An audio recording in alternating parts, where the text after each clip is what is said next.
Oof, wow, a little bit of dance pop in the now for me. I'm not going to tell you what time it is now, though, for those of you out there who have received a message on LinkedIn about this particular event, you know what time it is. But for the rest of you, this is Riffing with Ryan. I'm Ryan Erickson, and with me today, I have a very noted author and a scion of this community that is not a community called the Agile community. And more than not, he is the most interesting man in the Agile world. And there's a signal there. And the one and only Agile Moose. That's Bob Galen. Hello, Bob. Hi, Ryan. Thank you. Thank you for that. I don't know if I'm the most interesting, but I appreciate every word that you said. So good morning. Well, good morning to you. And the most interesting man in the world, because I've been reading your blog and Substack, but agilemoose.substack.com, Yep. right? Yep. So you end yours and stay agile, my friends, right? So it's like, Yep. okay, that's a call out to the most interesting man in the world. Absolutely. Absolutely it is. I've been signing that byline. Not everyone gets because it's dated. So I think over time, less folks understand where it comes from. So thank you for that. Well, you're welcome, and I'm just pleased to have you here. I am tickled. If we're allowed to say that, I don't care if I'm allowed to say it or not. I'm tickled.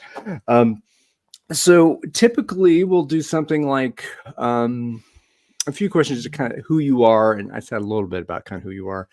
How about a few seconds about the context of Bob and maybe your Agile love story? I kind of like to call that.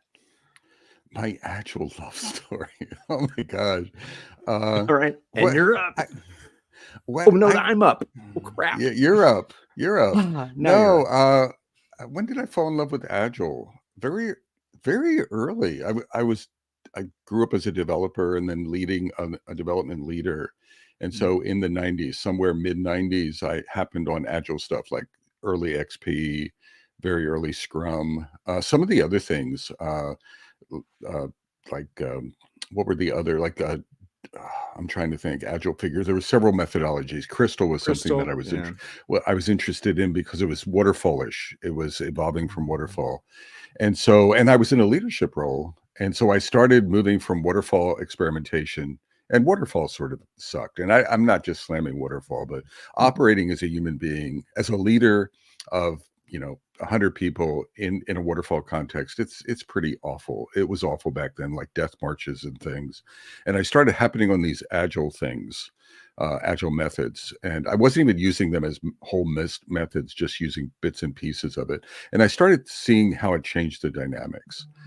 As a leader, as a developer, as an empathic leader to developers and technologists and creatives, and I fell in love with the outcomes. I've not so much Scrum, big S Scrum, but maybe little S activities like stand-ups and things like that. What were the dynamics of that? So that's where I fell in love with it. I think I also fell in love with, before I did that, I didn't see the people. This is going to sound weird, but people were like spreadsheets. People were like project plans. I mean, I interacted with people, but as a leader, I sort of dealt with them. I sort of dealt with them as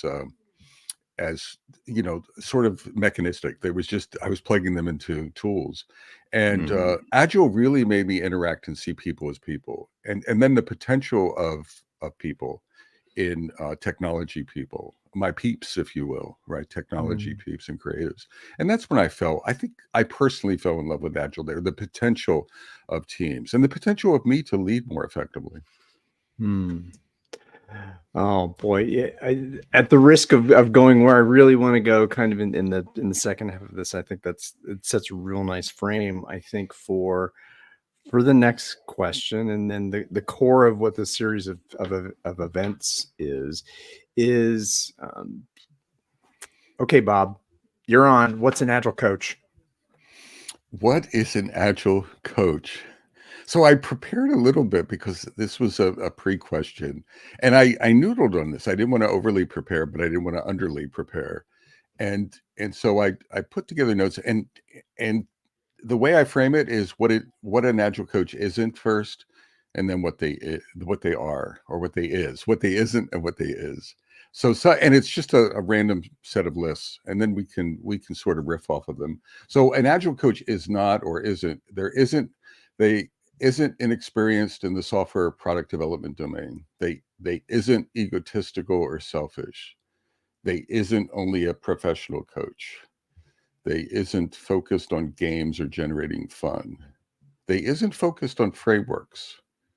It isn't a title or a role. It isn't a therapist. It isn't a bait and switch where you have a really experienced agile coach and then you swap in someone who doesn't know what they're doing. It isn't superficial or superficially or academically experienced. And it isn't for the fearful or the faint of heart. And it isn't for everyone. And so here's some ises. So I have an agile coach is an agile leader focused on individual practitioner, team, and organizational delivery of value using agile ways of working. And so what are aspects of that? It is a mentor and a teacher. It is an advisor and a consultant. It is accountable and responsible. It does have skin in the game. I've been talking a lot about that lately. It speaks truth to power. And in conjunction with that, it takes personal risk. It takes a systemic view. It meets people where they are. It doesn't push big A or little A agile. It works within the existing system. It is reflective and self-aware. It walks its talk, modeling what good looks like. I really noodle on demonstrating what good looks like. Inspiring what good, storytelling is a part of that. It's patient, it's human, and it gives back. And it makes a huge difference, business impact, and context. So it really has to, it's not just doing coaching for coaching's sake. And it strives, and it's a little self-serving, and it strives to be badass. So that's where my is and my isn't and my is are. And so agile coaching is somewhere in between those, I think. All right. Well, I'll do the typical thing like that to say, okay, that's going to be the cut for Okay. what will go out as this is Bob's on this day, at this time, in this place, in this now, in this when, Right. is what this is.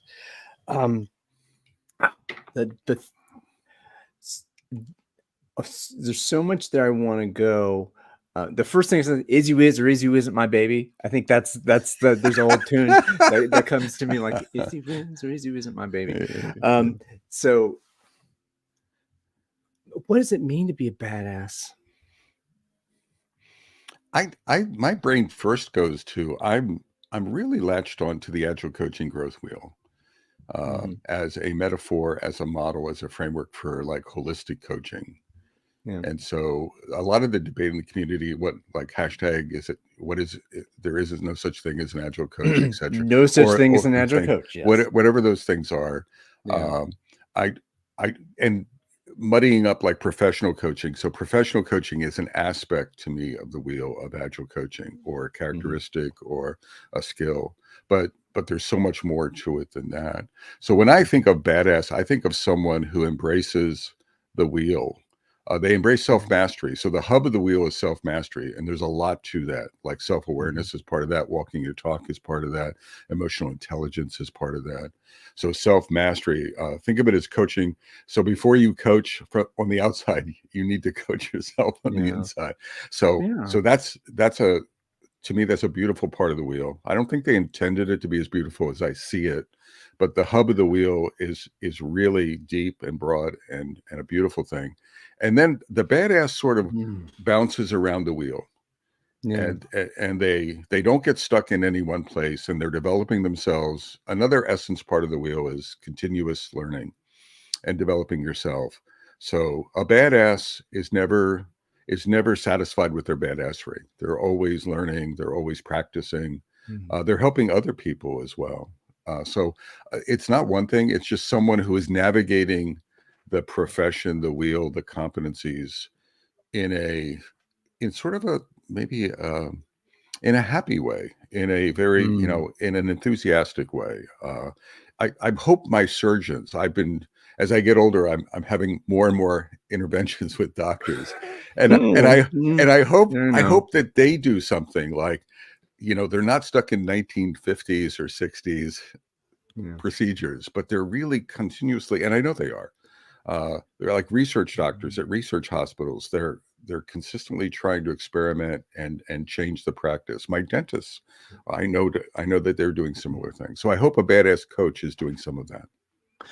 Which says, okay, so then the scuttlebutt in this community that is not a community is dead, right? So this thing that has been, whatever it was that happened, and the trends that came in lightweight software development in 2000, blah blah blah, and has been co-opted by name your demon, whether it's professional coaching, whether it's the certification industrial complex or whatever. All of those things come to say, all right, well, we have this population of people, right? And so that who share these different aspects of engaging with software development teams. I'll bound it there. Right. And so and the market is speaking to those of us who might be searching for work and saying, well, that thing you thought you were, and that badassery that you thought you had, well, we're not sure that we want to buy that badassery anymore. So this brings up the question, well, okay, you mentioned the methods of yesteryear, right? So, okay, so if the A word was the method of yesteryear, what is, what's the method? What is the method at the moment that might help folks who are ACs become question mark Cs? See, I don't see the world that agile coaching is dead. And I don't necessarily want to debate with everyone. Life for me is too short. I see it. I see it as so agile coaching. I was a coach or an agile coach before there was even a term. I was just doing something that was helping agile teams. If I think of my history, I mean, I wrote a post a while back that talked about like the eras of agile coaching. And the first era was there was no era of agile coaching. It was just people helping teams and things like that. And I was part technical coach. I mean, if you were an XP coach, you didn't really call it a consultant or an advisor or a leader or a mentor or something like that. And then it became a thing. And then when it became a thing, I think all these folks sort of like came in. It was really exciting and really lucrative, perhaps, and everyone wanted to be an agile coach. And I think mediocrity came in. A lot of professional coaching came in.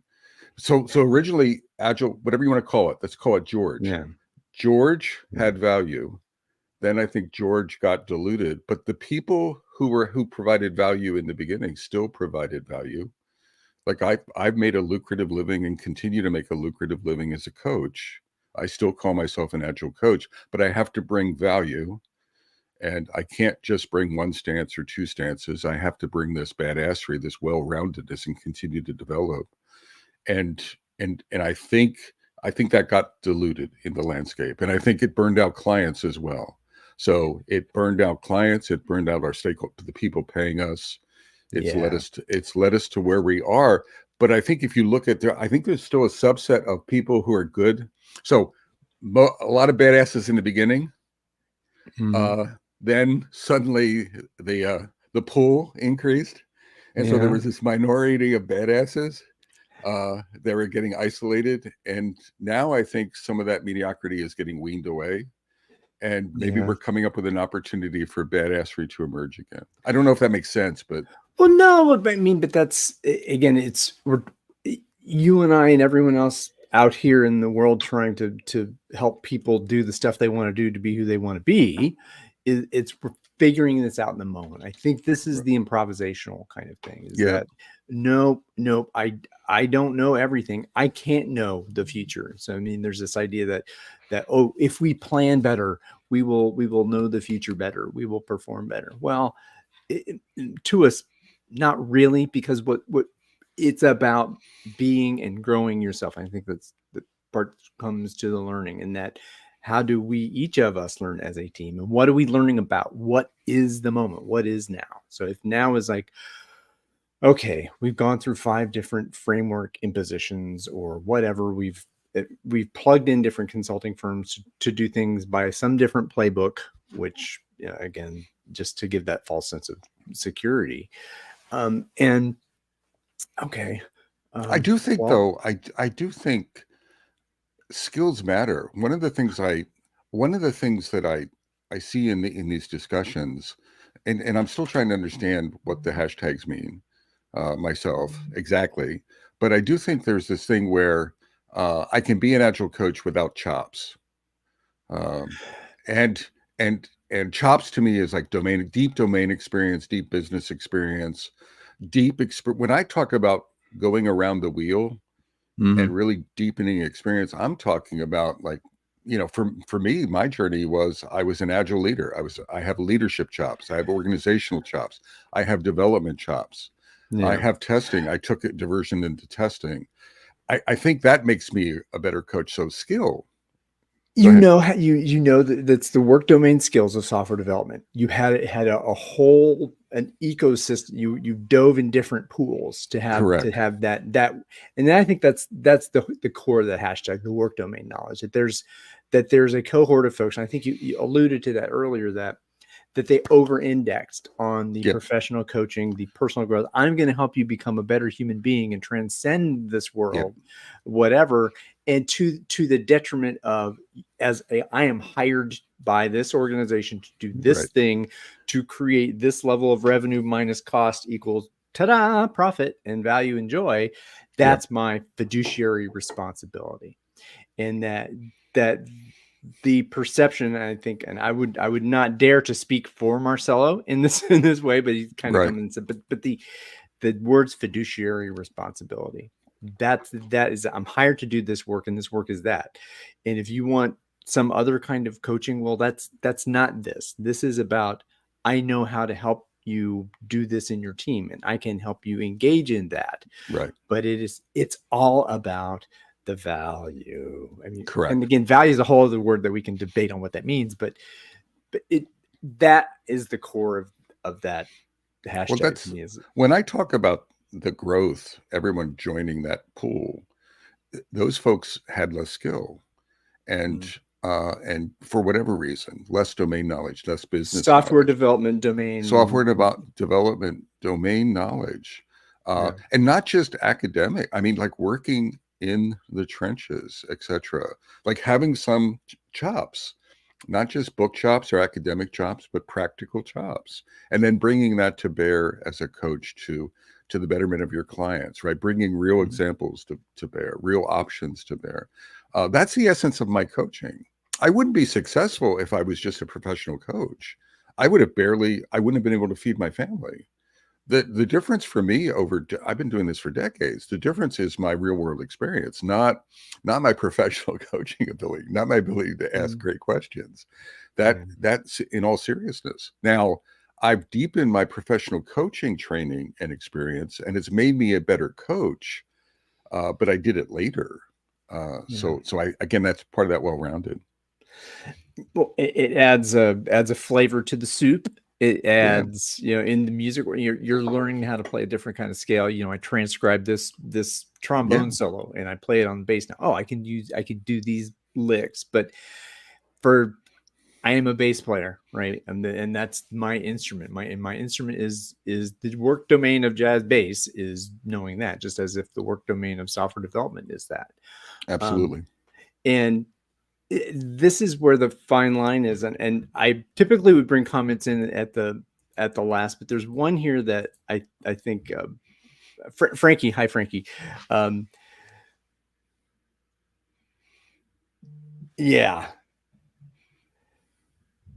that's, we don't want that. No, right? And that's, I mean, it can be a side effect. It can be part of it. I think it's blended. But you have to look at, why am I here? Who's paying me? Why am I here? What pain do they have from an organizational perspective? What can I do practically, technically, from a domain perspective for that? And also, I'm working with humans, right? So there's this, I mean, Imagine that. I know. So, but it's not, it's about both. And how do you navigate that and lean into that? And I think you have to bring both into play. Mm. I mean, I've actually been in the room with coaches who are coaching leaders who are practicing death by 1,000 questions and who got fired right there. Yeah. Not often, but I've been there, and my heart went out to. I mean, I'm trying to like make a mental connect to them and say, don't do that anymore. Yeah. Like, please stop. And so leaning too far into professional coaching, and it not only did the client a disservice, but it did them a tremendous disservice. It's like, come on, right? You can learn. You need more than that. Who needs that kind of wake up call, right? Maybe some folks, and this leads me right into a question. I think one of your other recent blog posts was about hubris. And Dan Moody was on here. We talked about that a little bit. That I think is a question that's really alive, and it's been alive for a while.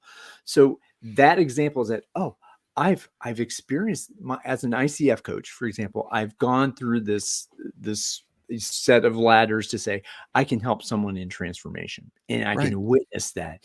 And boy, does that feel wonderful. I love it. Me personally, I dig that. I like being in that. But then to say, now I'm going to apply this somewhere else. Like, that feels like a holier than thou kind of, I am going to show you the way. And that hubris is like crazy. I'm with you. I think maybe in the article I talked about, people approach me for coaching, and I'm not judging this. It's just, I'm sort of get curious about it. But I've been known as a coach of coaches. So over a few decades, people have come to me and said, I'm struggling with this, but coaches, I'm struggling with this, Bob, or I'm struggling with that, or there's this situation. Maybe call it supervision. Maybe nowadays we would call it coaching supervision. And I'm amazed at how many people are what I think of as like not coachable. So they have a challenge, and we're having a conversation, and it's like everything. Oh, tried that, didn't work. Tried that, didn't work. Oh, nice idea, but these are people who are aspiring to be professional coaches. They are coaches. So, yeah, they're professional coaches or agile coaches, and it's some. And I'm just, I don't know what the percentages are, but I'm like, it's like, thank you, that's fine. We can stop this. Go find someone who. But my point is, I don't know if they're coachable. And it's that hubris or ego or something is getting in their way. And again, I don't get angry. I just wish them well. And I hope that they find someone, or I hope they have that epiphany of, I don't know everything, or I haven't tried everything. And they're more receptive. They're more open-minded. And they're not. And imagine that they're out there in a closed mind. Let's just say they're closed mind, and they're coaching other people, right? So how are you modeling? How are you showing up? Guy, and this is the thing too, is that what is it? How are you being an exemplar, right? So I think this is something about, I have some views about what leadership is. Like, leadership is what happens. Leadership is a phenomenon. It's not necessarily, I self-identify as this. I'm going to lead you, Bob. We're going over there. You follow me, bud.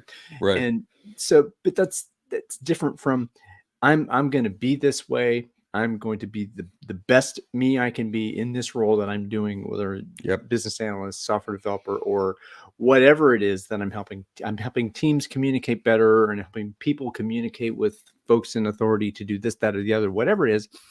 As soon as you name a thing, that thing loses its meaning. Partially. I think this is, there's a wonderful quote that, it was Robert Irwin, this conceptual artist, about seeing a thing, to truly see a thing is forgetting the name of the thing you see.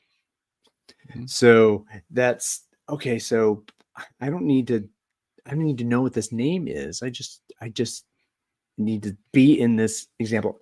Do the work that needs to be done. Deliver. What do you need to be delivered? What's the pain you're solving? So, and somewhere along the route, this idea of, I know better than you.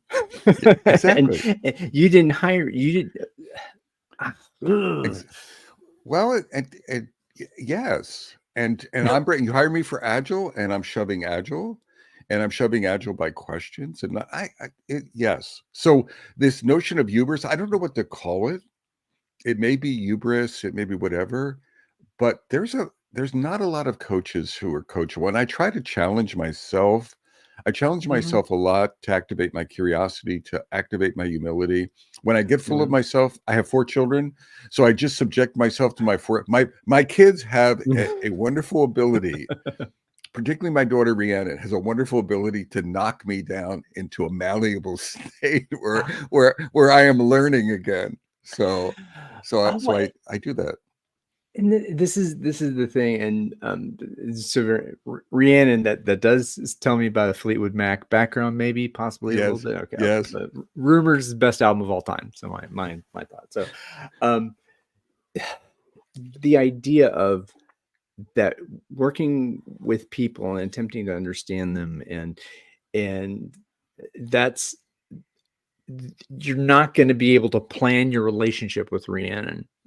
So you're not going to be able to plan Exactly. my relationship with this senior executive who's put his ass on the line for this, that, or the other. And I don't necessarily, I can't. Oh, so here's the playbook, right? And then you get this false sense of security that the playbook's going to work the way you think it is, as opposed to, well, I'm here responding to you. I'm listening to you. I'm feeling what's here. Again, you're not going to necessarily lead with that. I'm feeling into what's here in the room with us, sir. And, but being the exemplar, I think that I'm going to take what I know and sense into what's here and sense and respond. But to be a human being with someone and then say, all right, because we have an, oh my gosh, did I just about say the word understanding? To seek to understand, have understanding with someone. It's like, okay, all right, what are we going to do? Well, there are some specific things that can happen here. There are skill-based things that I can teach. And it's not about me going in there and asking someone, well, how do you think you're going to do that database bind to this? Exactly. What do you think about that? No, this is how, and if I'm a technical coach, I can do that. But this idea of, I think, being able to plan all that stuff out. No, you just, there's some things that are, in the dead complicated world you can plan. And there are things like people who you can't necessarily do that with.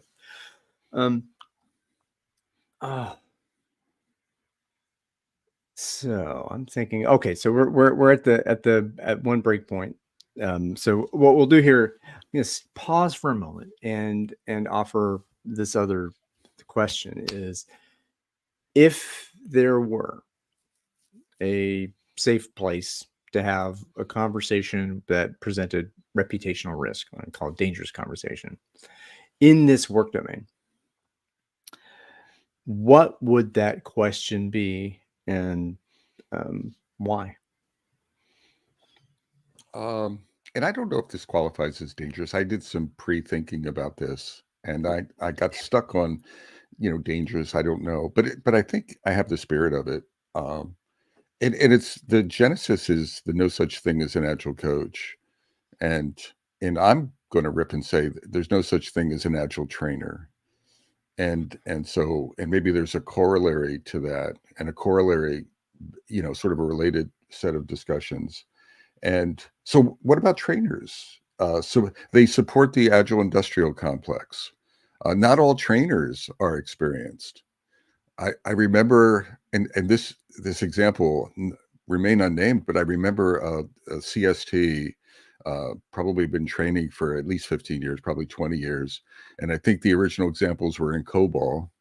And they're probably still teaching the language as COBOL. I'm kidding a little bit, but I'm not.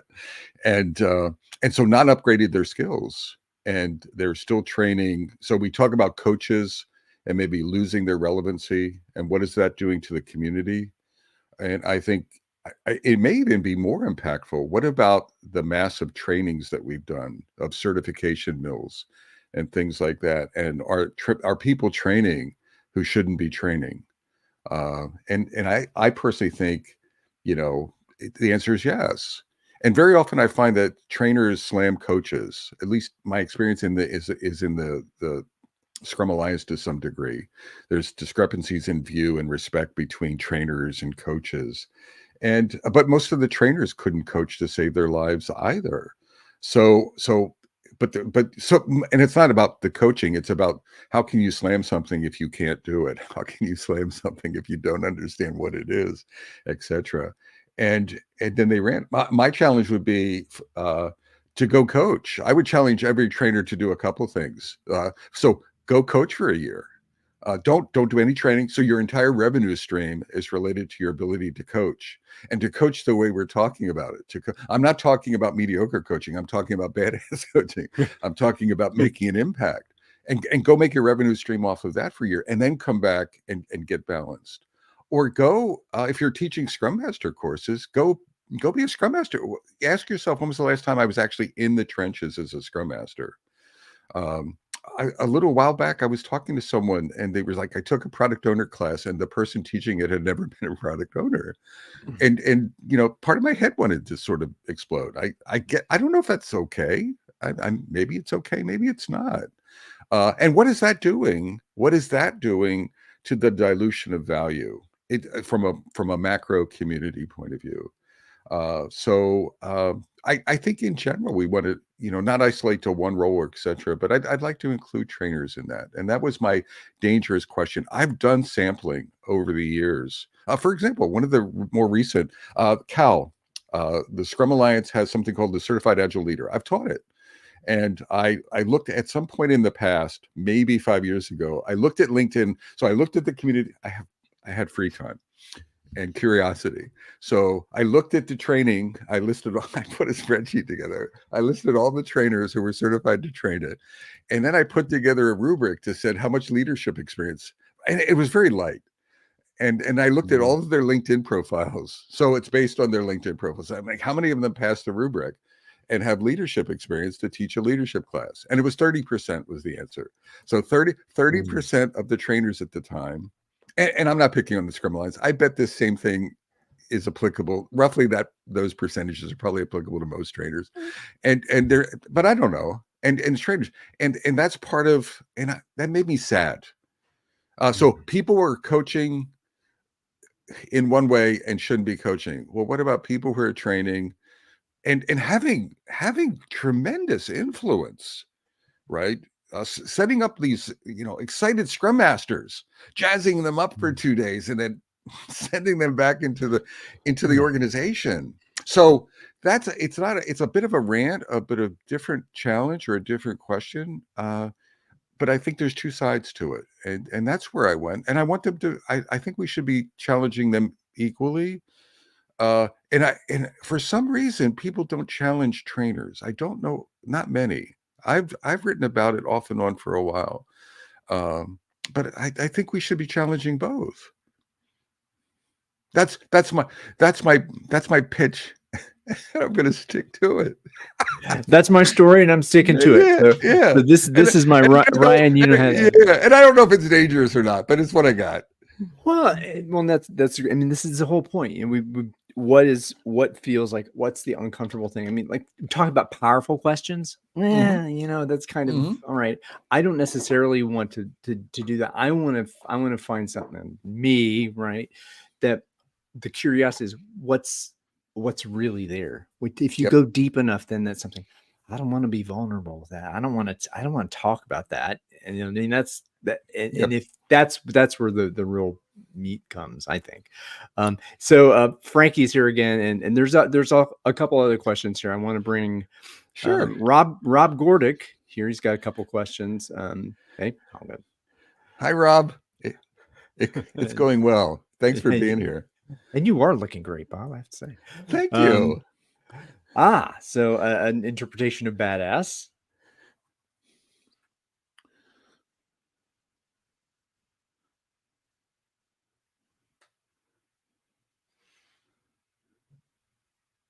I like the humility aspect of that.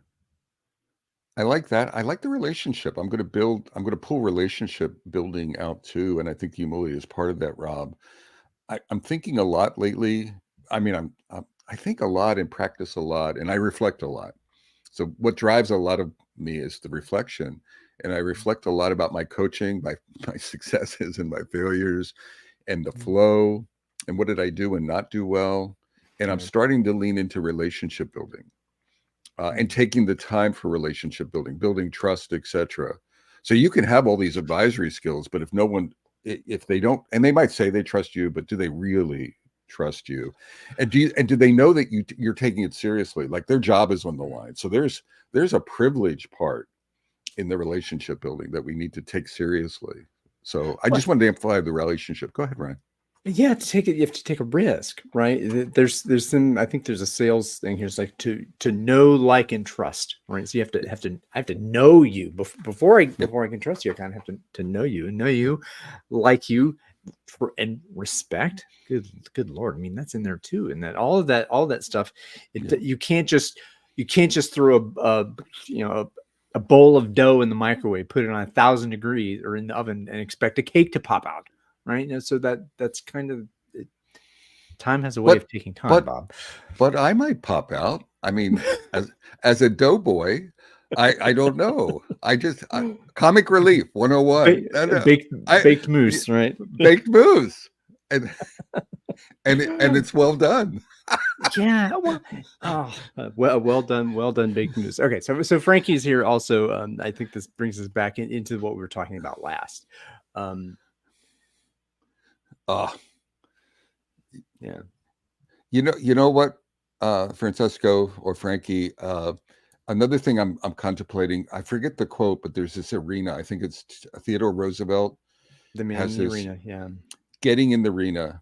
And I'm thinking about, as a coach, get your butt in the arena more. And there's so much coaching from the couch, as opposed to it aligns with my get skin in the game. Are we around on the couch, or are we in the game? And I think success is about being in the arena too. It's not just about, am I criticizing or not? It's like, get your butt in the game. Why? And this is about practice. This is about what is your practice. Correct. And having a practice, being in practice, and practicing. Yes. Yes. It's like, and again, this is the music thing coming back. If you don't practice your acts, you lose your chops. Yep. You lose your chops, and you can't play. You can't improvise as well, because that takes, you got to know your chops. You need to know what kind of, at least be aware. Oh, CI/CD is a thing. Well, what's happening in that area, or what's happening? That if I am in this work domain of software development, then I have to show curiosity, right? And if, again, the music thing is that, well, what musician doesn't want to get better and get better to be better with others, to create stuff that makes stuff that's better for other people? Like, absolutely. It just makes sense. So I think professional coaching stance was a get out of jail free card, because by definition, you don't need chops to be a professional coach. The chops are in the client. And so you can't partner, you can't co-create. But I'm not suggesting that's the right, but it's an easy place. If I don't have chops, what can I do? I can ask questions. And I think that pulled folks in without this domain experience. And it's ineffective. It's been generally ineffective. It connects to people, but it doesn't connect to business and outcomes and results.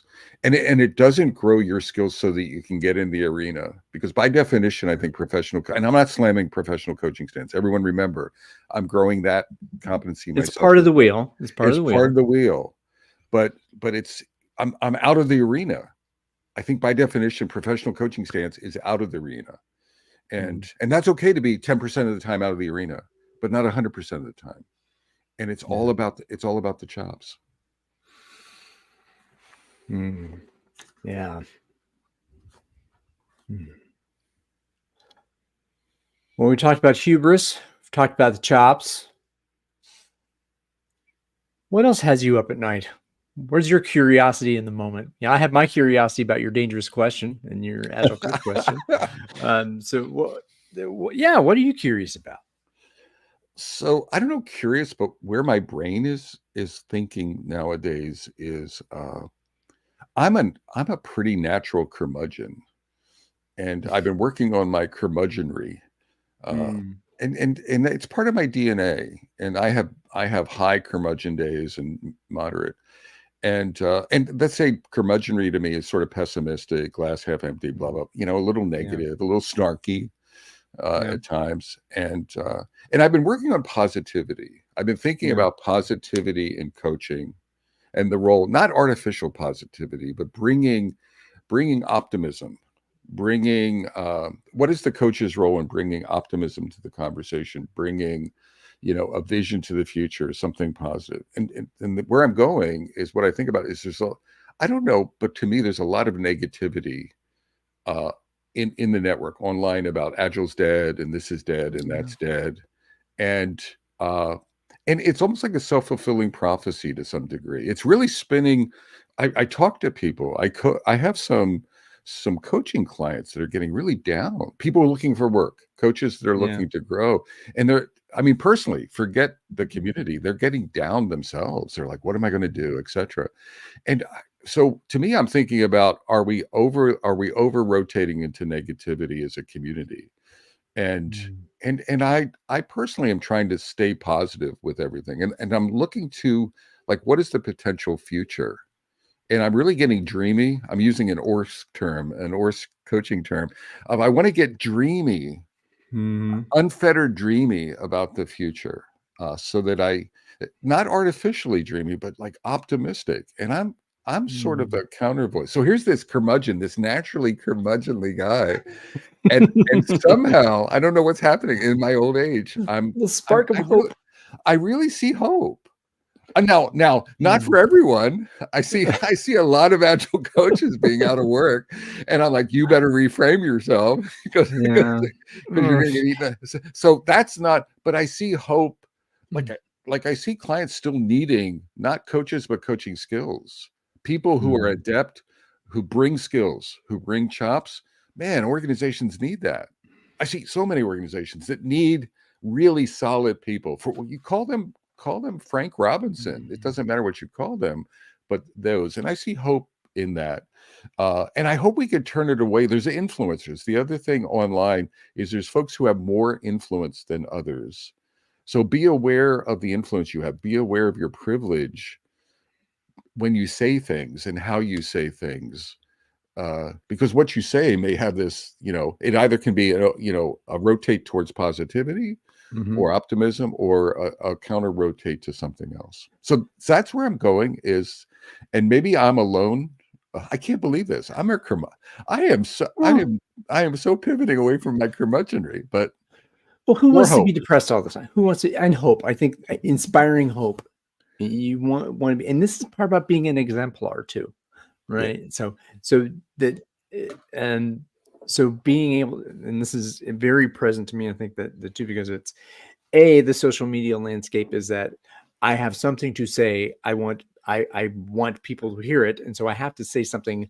I have to. The signal to noise ratio Yep. has to be huge, so I have to be very loud with that signal, um, and Yep. at the same time be responsible with it. But so okay, so I'm gonna put this huge signal, and okay, so now if you're curious enough and you come in and we talk about this in this way, then you can kind of come to understanding. But if you're just going to go blast, blast, blast this level deep, it's just more noise. Right.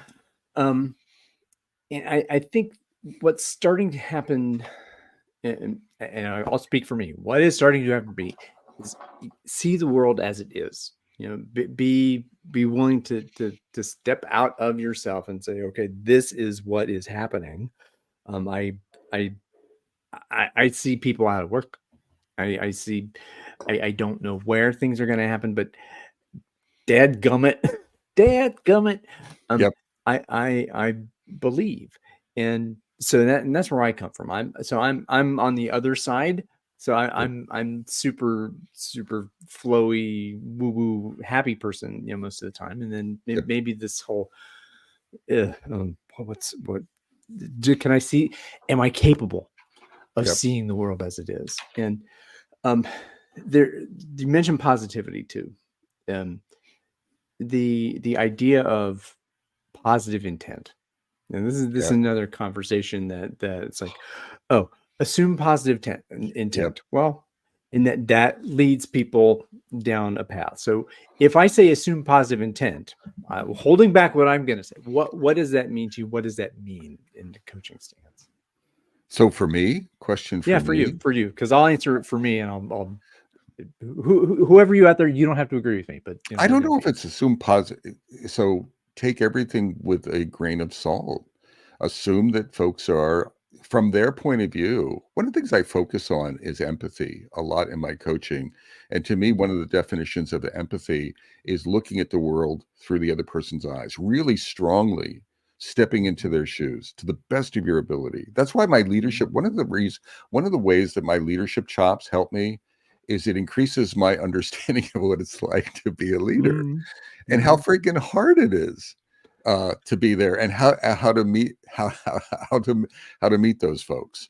And so that empathy helps with assuming positive intent, or looking through their eyes. I try not to excessively do it. I mean, again, if someone is sort of sociopathic or something, I'm not going to hit them with API for the rest of their life. But I really try to lean into that.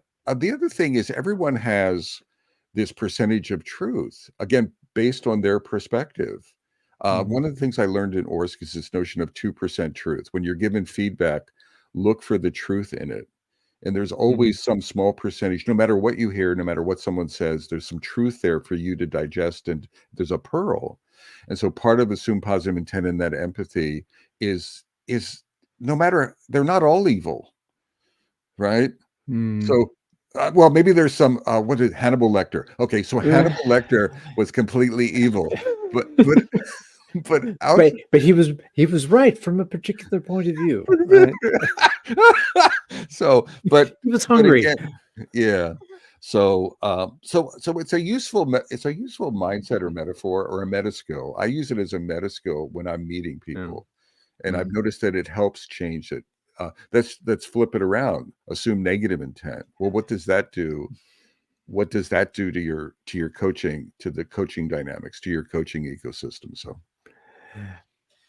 yeah, and that, so in some of the conversations I'm in, there's one is there's a deep suspicion and skepticism of ORSC, which I can't speak to because I'm not familiar with it. But I've heard that from several individuals. Yes, Andy, and again, I'm not. I won't speak. No, I'm not. No, it's all good. But the what you said, that if you and I are coming into the situation, we don't want different things necessarily. We don't believe the same things, and we don't know the same things. And so, from my point of view, what I want, I am right. I am right with what I want, and that is my worldview, my point of view. In that, I don't care for you to convince me, all those kinds of things. So, but I am not going to assume that you are evil, and I won't assume that you're a devil. I think why are we assuming anything? Because it's like it makes the outside view of me. So, but I also think that assuming, if you go the other way, yes, there are bad actors, right? What's bad mean? What's all that kind of stuff.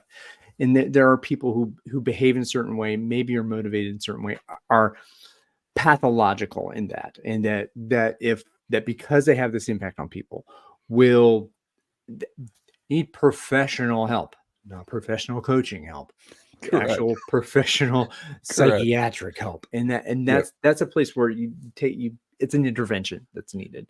But when we're in the business environment, I'm helping solve a problem, and 9.5 times out of 10, I will say, is that this person is not trying to derail my effort. I'm here to help something. So assume nothing, as opposed to assume nothing. No, don't do anything. But I would, if that's fair. When we were talking earlier about the growth wheel, so self-mastery, this API to me would fall into that. Meta skills. How do you manage your bias? How do you manage your baggage before you're coaching? would be Yeah. part of that. Are you aware of it? Do you have tactics to eliminate it or to reduce it or whatever? You want to be present so that you're fully aware and fully present. To me, that's an aspect of self-mastery. So that's why I say working on that self-mastery is something that's going to affect no matter what stance you're in. It's like, how are we developing ourselves and how are we showing up? And this also, how do we show up as co-workers, as colleagues? How am I showing up with you? And it does also lead into the issue of having authority, and what does it mean? How is that different when I have managerial authority over you? So I can coach you, Right. but that coaching, that's not professional coaching. I think that's kind of a ruse for, I am going to correct what is Correct. wrong according to the rules, and I have Yep. enforcement rights. So that, to me, philosophically, okay, so that isn't necessarily working in the way of, when we're dealing with Rhiannon and Bay, my kid, out there in the world. We're dealing with other human beings. That kind of enforcement of power over relationship, it it it it dampens our ability to show our mastery, I think, just in a way. As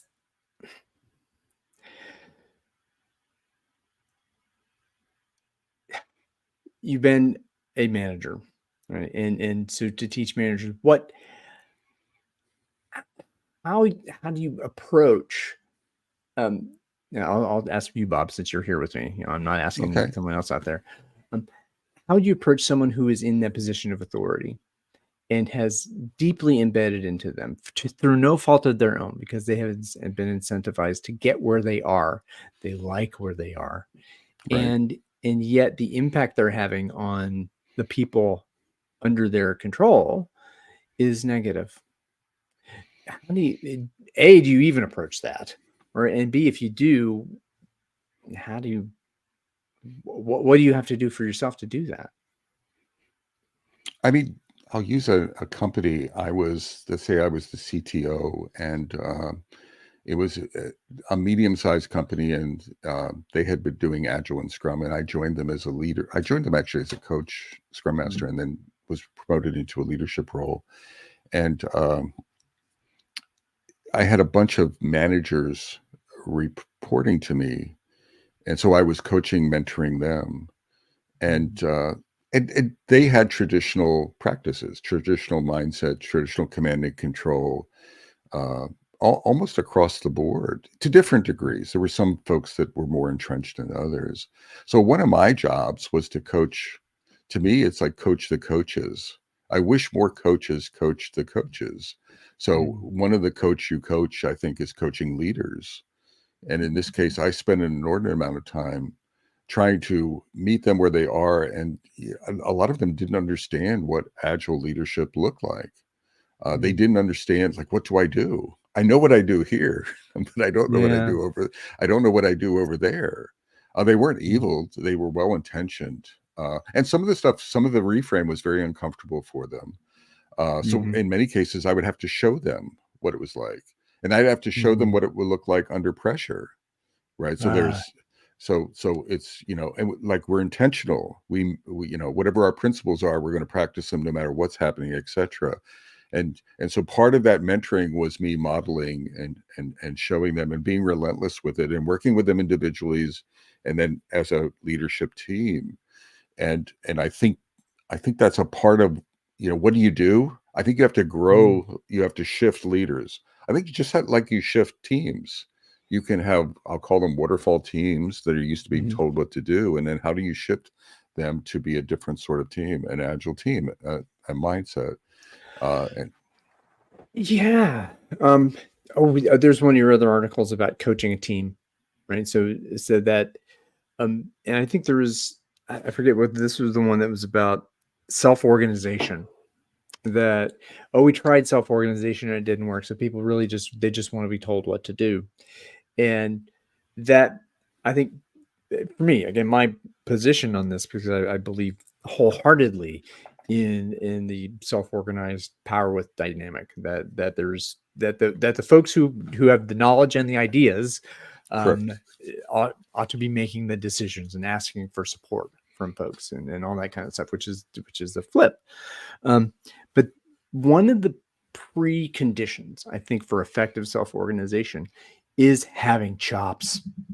Yeah. It's that to expect a group of folks who half of them don't know what they're doing in a very critical domain, and who might be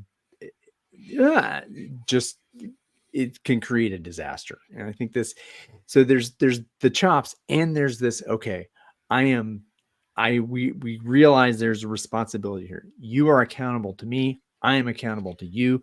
We are all, as a group, accountable to those folks out there who are paying us money. Yeah. Right. And how do you keep it? Yeah. No, okay, please. No, I just said, and how do you communicate that? How do you set that tone as a leader? I mean, I spent an inordinate amount of time like vision setting. What I think of is talking about the landscape, talking about the shift. One of the metrics I talked a lot to leaders, and I said, your prime directive is to grow your teams, not to grow yourself. Your prime directive is to grow your teams. I gave them another metric.